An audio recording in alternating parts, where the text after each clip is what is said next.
पाथरी नगर परिषदेतील मानधन थकीत कंत्राटी कामगारांचे काम बंद आंदोलन 3 दिवसापासून शहराचा पाणी पुरवठा विस्कळीत।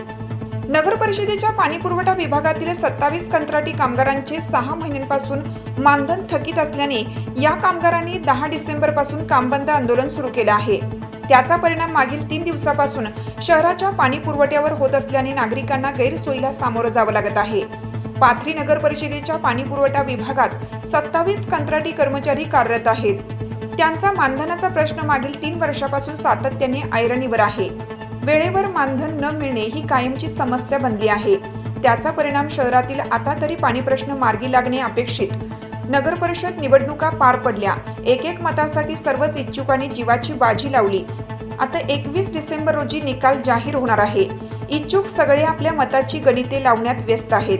शहरात पाणी पुरवठा कामगार आंदोलन करत आहेत, कोणाला लक्ष देण्यास वेळ नाही। निवडून कोणी काय येईनात, पण आमचा पाणी प्रश्न मार्गी लागला पाहिजे अशी धारणा नागरिकात झाली आहे आणि याचा परिणाम पाणी पुरवठ्यावर होत आहे। मागील 6 महिन्यांपासून या कर्मचाऱ्यांना मानधन मिळालेले नाही, परिणामी उदरनिर्वाह करताना अडचणींचा सामना करावा लागत आहे। या संदर्भात कंत्राटी कर्मचाऱ्यांनी नगर परिषदेच्या मुख्य अधिकाऱ्यांकडे अनेकदा पाठपुरावा केला, मात्र कोणताही तोडगा निघाला नाही। नगर परिषदेला कायमस्वरूपी मुख्य अधिकारी नसल्याने हा प्रश्न अधिकच गंभीर बनला आहे। यापूर्वीही कंत्राटी कर्मचाऱ्यांनी कामबंद आंदोलन केलं होतं, त्यावेळीही शहराचा पाणी पुरवठा अशाच पद्धतीने विस्कळीत झाला होता। सध्याच्या आंदोलनामुळे मागील दिवसापासून शहराचा पाणी पुरवठा ठप्प असून नागरिकांमध्ये तीव्र संताप व्यक्त केला जात आहे।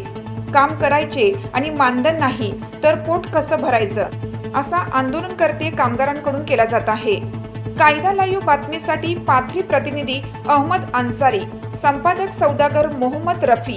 ताज्या घडामोडी जाणून घेण्यासाठी कायदा लाईव्ह न्यूज या YouTube चॅनलला सबस्क्राईब करा।